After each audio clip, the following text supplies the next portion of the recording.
বনি ইসরাইলের একজন বড় আবিদ ছিল, নাম জুরাইজ অনেক বড় আল্লাহর ওলি। পাহাড়ের উপরে তার বাড়ি। সারা রাত তাহাজ্জুদ গুজার হয়। তার গির্জার পাশে তার মায়ের ঘর।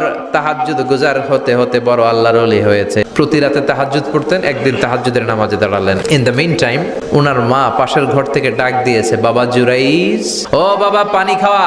জুরাইজ মনে মনে ভাবে, হায় হায়, আমি তো নামাজে দাঁড়ানো, নামাজ পড়বো নাকি, মারে পানি খাওয়াবো। মনে মনে ভাবলো নামাজটা শেষ করে নেই, তারপরে মায়ের কাছে যাই। কিছুক্ষণ পরে আবার তার মা ডাকে, ইয়া জুরাইজ, ও জুরাইজ পানি খাওয়া। আবার জুরাইজ মনে মনে বলে, নামাজের পরে যাব, নামাজটা শেষ করি। কিছুক্ষণ পরে আবার মা ডেকে ওঠে, জুরাইজ মনে মনে ভাবে, এই তো নামাজ শেষ, এখনই যাব, এখনই আমার জনম দুঃখনি মারে পানি খাওয়াবো। কিন্তু মায়ের সহ্য হয় নাই, মায়ের মনে কষ্ট চলে আসছে। মা তার অন্তরে ব্যথা পেয়ে বদদোয়া করে ফেলছে। কবুল করে নিছে কে? এটা আপনার আল্লাহর ওলি না মুফাসসিরে কোরআন না হাফেজে কোরআন, ইট ডাজন্ট ম্যাটার। এটা কোনো বড় বিষয় না। মা হাত তুলে কিছু কইলেই কবুল। ও আল্লাহ, বেশ্যা নারীর ফিতনায় না ফেলে জুরাইজকে মেরো না। কবুল করলো কে? আল্লাহ। 3 দিন পর এক বেশ্যা নারী এসে হাজির।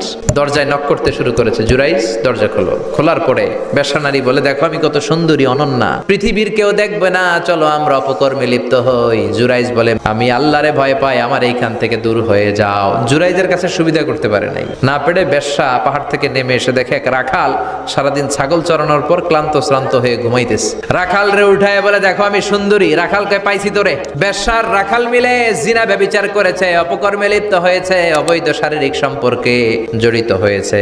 তাদের এই অবৈধ সম্পর্কের ফলে বেশ্যার পেটের ভেতরে বাচ্চা দিয়ে দিছে কে? 3 মাস পরে বেশ্যার পেটটারে এত উঁচা কইরা দিছে কে? এলাকার লোকেরা ধরছে, কিরে তোর তো বিয়ে হয় নাই, বাচ্চা পাইলি কই? বেশ্যা বলে, ওই যে আল্লাহর ওলি জুরাইজ আমার সাথে অপকর্ম করেছে, আমার পেটের বাচ্চার বাবা হলো আল্লাহর ওলি জুরাইজ। সবাই মিলে গির্জা ভেঙে জুরাইজকে রশি দিয়ে বেঁধে জামিনে নিয়ে আসছে। জুরাইজ কয়, আমার অপরাধ কি? অপরাধটা বলো। সবাই বলে, তুই অপকর্ম করেছিস সেই বেশ্যার সাথে, তোরে আমরা মৃত্যুদণ্ড দেব। জুরাইজ বলে, ঠিক আছে মৃত্যুদণ্ড দিও, মরণের আগে, মারার আগে 2 রাকাত নামাজ পড়ার সুযোগ দাও। জুরাইজ 2 রাকাত নামাজ পড়ে চোখের পানি ছেড়ে দিয়ে আল্লাহর ডেকে বলে, মাবুদ রে, আমি বেশ্যার পেটের বাচ্চারে একটা প্রশ্ন করব, তুমি যদি আল্লাহ এক হও, বেশ্যার পেটের বাচ্চার মুখের জবান খুলে দিবা। এবার জুরাইজ বেশ্যার পেটের বাচ্চার দিকে ইঙ্গিত করে ডেকে বলে, ও পেটের বাচ্চা, তোমার রব যদি আল্লাহ হয়, তোমারে আমি প্রশ্ন করব, তুমি সবাইকে জানিয়ে দাও তোমার বাবাকে। বেশ্যার পেটের ভেতর থেকে ছোট্ট বাচ্চা আওয়াজ করে বলল, আপনি আমার বাবা নন। ওই যে সিপার মধ্যে দাঁড়ায় আছে রাখাল, ওই রাখাল হলো আমার বাবা।